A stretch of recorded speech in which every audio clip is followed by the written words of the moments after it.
முருகா.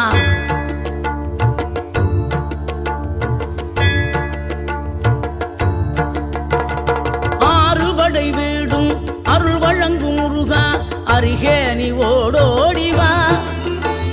மூவிரண்டு முகம் சொலிக்க ஆறிரண்டு கரங்களுடன் ஆதரவு தர ஓடிவா. ஆறுபடை வீடும் அருள் வழங்கும் முருகா, அருகே நீ ஓடோடிவா.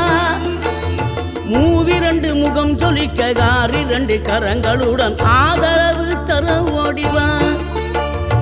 ஈசன் மகனே என்னை காக்க இங்க உனையன்றி வேறாரையா. நெஞ்சார நான் நினைக்க பஞ்சாமிர்தம் கொடுக்கும் ஒரு தெய்வம் நீதானையா. ஒரு தெய்வம்